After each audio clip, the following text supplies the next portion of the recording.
Welcome back. Last classes के अंदर हम अलाउंसेस यानी भत्तों के बारे में बहुत सारी जानकारी ले रहे थे और हमने देखा there are some categories of allowances.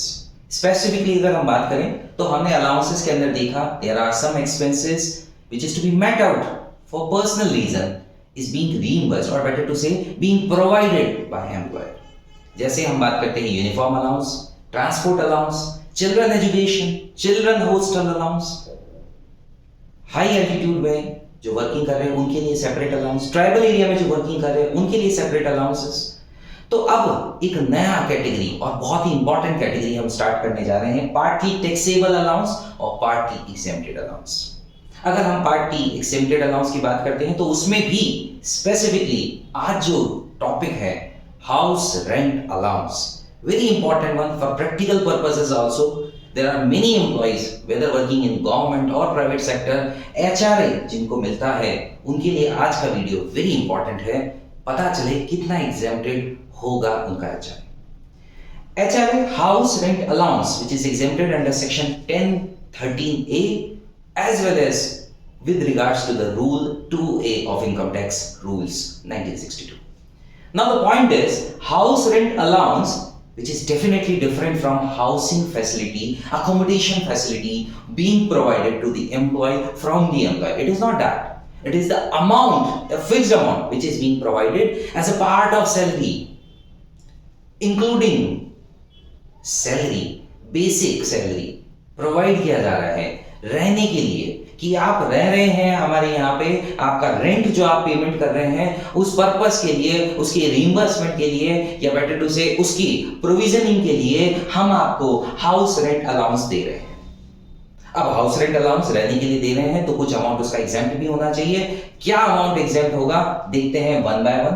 सबसे पहली चीज हाउस रेंट अलाउंस जितना भी दिया है आपको, जितना भी प्रोवाइड किया है, अलाउड, अलॉटेड, गिवन, प्रोवाइडेड, कुछ भी अमाउंट दिया है तो वो अमाउंट तो as it is firstly it should be taken as a taxable one. उसको तो टैक्सेबल लेना ही है सर, और उसमें से साथ के साथ माइनस करना है, डिडक्ट करना है least of the following. Least of the following क्या क्या है फॉलोइंग के अंदर अभी हम जानते हैं। सबसे पहली चीज जो भी अमाउंट आपको दिया है एज इट इज उसको ले लीजिए टैक्सेबल प्रोविजन के लिए, टैक्सेबिलिटी के लिए, और उसमें से माइनस करना है least of the following. Least of the following 3, the very first one, जितना दिया है उससे ज्यादा तो एग्जेम्प्ट कैसे हो सकता है? जितना दिया है उससे ज्यादा, अगर आपको 1 लाख का हाउस रेंट अलाउंस साल भर का दिया है उससे ज्यादा एग्जेम्प्ट हो ही नहीं सकता है। तो जितना दिया है, ये बहुत बेसिक कॉन्सेप्ट है, जितना दिया उससे ज्यादा एग्जेम्प्ट कभी नहीं हो सकता है। हाउस रेंट अलाउंस प्रोवाइडेड, जितना दिया, provided, allowed, given, allotted, whatever, जितना दिया वो अमाउंट हम लोगों को कंसीडरेशन में लेना है। दूसरा, least of the following 3 condition है। पहली condition house rent allowance provided. दूसरी कंडीशन आपको ये चेक करना है कि एम्प्लॉय कहां रह रहा है। ये एम्प्लॉय जिस हाउस रेंट अलाउंस के लिए एलिजिबल है, जिस रेंट को वो पे कर रहा है, वो कहां पे कर रहा है, वो अकोमोडेशन कहां है। वो अकोमोडेशन अगर मेट्रो में है, मेट्रो का मतलब क्या, मेट्रोपॉलिटन सिटीज, मेट्रो मॉल बोला क्या? नहीं। जहां मेट्रो चल रही है वो जगह क्या? बिल्कुल भी नहीं।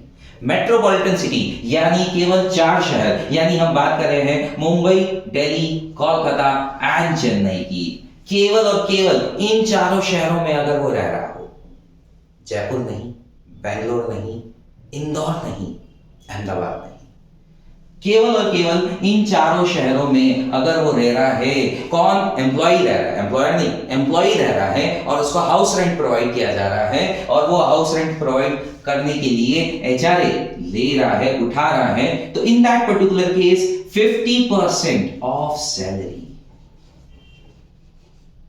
मैक्सिमम अमाउंट उतना हो जाएगा एक्सेप्टेड। 50% ऑफ सैलरी, सैलरी मतलब क्या वो भी हम देखेंगे, क्योंकि जितने कॉन्सेप्ट सैलरी हेड के अंदर है, हर कॉन्सेप्ट के लिए सैलरी का मीनिंग डिफरेंटली रखा है।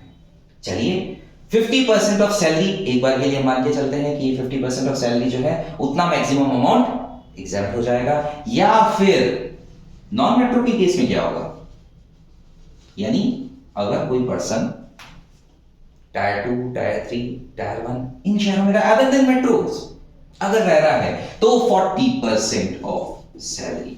मेट्रो में डेफिनेटली किराया ज्यादा लगेगा, डेफिनेटली, तो इसीलिए वो 50% एग्जाम कर रखा है और बाकी छोटे शहरों के अंदर 40% ऑफ सैलरी एग्जाम कर रखा है। ईदर ऑफ द केस वो हम लोग कंसिडरेशन लेंगे कंडीशन नंबर 2 के लिए। अब condition number 3, very important one, very considerable one, उसमें क्या है ध्यान दीजिए, rent paid by the employee. Employer ने डायरेक्टली पे कर दिया, फ्री में दे दिया कि यार रहना, rent paid by the employee. Employee ने अपनी जेब से कितना अमाउंट पे किया है, माइनस उसमें से भी डिडक्ट करना है 10% ऑफ सैलरी। क्या यहां पे बाइफर्केशन है क्या कि मेट्रो में है कि नॉन मेट्रो में? नहीं, सीधे straight forward 10% of salary minus करना है। जितना रेंट पे किया उसमें से भी 10% माइनस करना है। यानी मैक्सिमम आप जो देख लीजिए, rent paid minus 10% of salary, उतना ही अमाउंट का आप डिडक्शन ले रहे हैं। इनमें से भी जो तीनों में से कम हो उतना अमाउंट क्या हो जाएगा साहब, एग्जेम्प्ट हो जाएगा, माइनस हो जाएगा। किसमें से? जो हाउस रेंट अलाउड किया है, प्रोवाइड किया है, गिवन किया है, तीनों में से तीनों कंडीशंस देखनी है। ये तो आपको एज इट इज मिल जाएगा, जो स्टार्टिंग में वही की वही चीज अपन ने ले ली, लेकिन 50% of salary in case of metro, in case of non metro 40% of salary, उतना अमाउंट एग्जाम्प्ट हो जाएगा। तीसरी, rent paid minus 10% of salary. यहां दोनों पे सैलरी का मीनिंग सेम है, अभी बताता हूं सैलरी का मीनिंग क्या है, लेकिन सैलरी का 10% या 40% और 50% एज द केस में भी वो अमाउंट हमको कंसीडर करना है। इसमें रेंट पेड देखना है, वो भी किसका, एम्प्लॉय ने कितना पे किया है, एम्प्लॉयर नहीं, अड़ोसी नहीं, पड़ोसी नहीं, कौन, सिर्फ और सिर्फ एम्प्लॉय ने अमाउंट जितना पे किया है उतना amount rent paid minus 10% of salary deduct होकर के जो अमाउंट बचेगा इन तीनों में से जो कम होगा वो अमाउंट माइनस हो जाएगा। Rest amount taxable portion of HRA income में शामिल हो जाएगा। तो क्या है सैलरी का मतलब, अब वो जानना बेहद जरूरी हो चुका है। सैलरी, क्योंकि उसी का 50% लिया, उसी का 40% लिया, या फिर उसी का 10% लिया। सैलरी का मतलब क्या, सैलरी के अंदर आएगा साहब बेसिक सैलरी, बेसिक सैलरी, और उसके साथ में क्या ऐड हो जाएगा, उसके साथ में आ जाएगा डीए, डी अर्नर्स अलाउंस। हम लोगों ने बात करी थी फुली टैक्सेबल अलाउंस के केस में, डी अर्नर्स अलाउंस मैं यहां पे एक कंडीशनल वर्ड ऐड कर रहा हूं, उसका मीनिंग समझाएंगे हम लोग, लेकिन डीए कंडीशनल वो शामिल हो जाएगा, वो ऐड हो जाएगा बेसिक सैलरी के अंदर। कंडीशनल जो एज पर एम्प्लॉयमेंट टर्म्स हो, जो बीएफ कंट्रीब्यूशन का पार्ट बन रहा है और रिटायरमेंट बेनिफिट का पार्ट बन रहा है, वो डियरनेस अलाउंस कंडीशनल वन वो ऐड हो जाएगा। और उसमें एक और चीज ऐड हो जाएगी, क्या, अगर कोई कमीशन दिया जा रहा है on turnover, on sales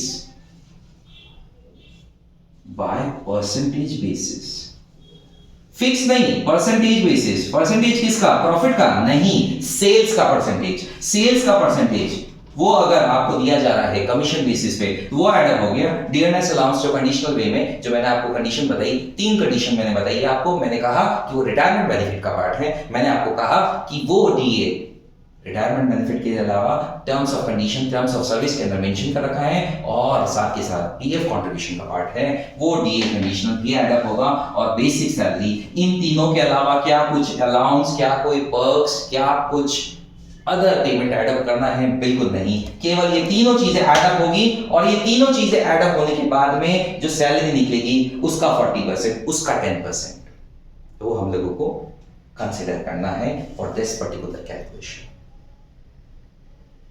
HRA 50% of salary, 40% of salary as in case of non-metro cities, and rent paid minus 10% of salary की कैलकुलेशन करने के बाद में जो अमाउंट बचेगा उतना अमाउंट टैक्सेबल हो जाएगा। बहुत सी बार टैक्स प्लानिंग जब हम लोग पढ़ते हैं तब ये सिखाने की कोशिश की जाती है, बताने की कोशिश की जाती है, प्लानिंग करने की कोशिश की जाती है कि जितना HRA प्रोवाइड किया उतना एग्जाम्पशन कैसे ले, स्पेसिफिकली कितने की रेंट पे करेंगे, कितने की रेंट पे करेंगे, रेंट कंसीडर करेंगे साल भर की, तो ये एचआरए एग्जाम्प्ट हो जाए। इसके लिए आप लोगों को कैलकुलेशन सीखनी है। और ये एक बेहतरीन बात है हमारे इनकम टैक्स डिपार्टमेंट की कि इनकम टैक्स इंडिया की जो साइट है incometaxindia.gov.in, उसके ऊपर ये एचआरए कैलकुलेटर फ्रीली अवेलेबल है। ये एचआरए कैलकुलेटर केवल और केवल आपको कुछ बेसिक चीजें डालनी है, डियरनेस अलाउंस डालना है, एचआरए डालना है, रेंट पेड डालना है, बेसिक सैलरी डालनी है, मेट्रो में या नॉन मेट्रो में वो टिक मार्क करना है, और अकॉर्डिंगली आपके पास ये पूरी कैलकुलेशन करके आ जाएगा। लेकिन एग्जाम्स में ये संभव नहीं है कि आप वेबसाइट का यूज ले पाए, तो उसके लिए तो आपको ये बेसिक कंडीशंस सीखनी पड़ेगी।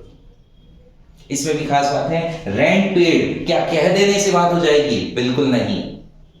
1 लाख के बिलो केवल rent receipt will be sufficient. अगर 1 लाख तक का आपने पेमेंट किया है रेंट के बेसिस पे 1 लाख रुपीस तक का, तब तो रेंट रिसिप्ट सफिशिएंट है। लेकिन अगर 1 लाख को क्रॉस कर गया, 1 लाख रुपीस से ज्यादा का अमाउंट आप लोगों ने रेंट के मार्फत पे किया है, तो जिस पर्सन को आपने पे किया है उस लैंडलॉर्ड का पैन कार्ड की फोटोकॉपी अटेस्टेड, सेल्फ अटेस्टेड वे में प्रोवाइड करनी पड़ेगी एम्प्लॉयर को। जहां फॉर्म 16 के लिए आप आवेदन कर रहे हैं, आप अपना डिडक्शन जो है वो लेना चाहते हैं, तो रेंट रिसिप्ट तो लगेगी from the landlord, and landlord का अटेस्टेड, सेल्फ अटेस्टेड किया हुआ पैन कार्ड की कॉपी भी आपको अटैच करनी पड़ेगी आपके हाउस रेंट अलाउंस के एग्जेम्पशन के लिए। तो ये कुछ खास बातें थी, हाउस रेंट अलाउंस कितना एग्जेम्प्ट होता है। That's all from my side. Thank you so much, guys.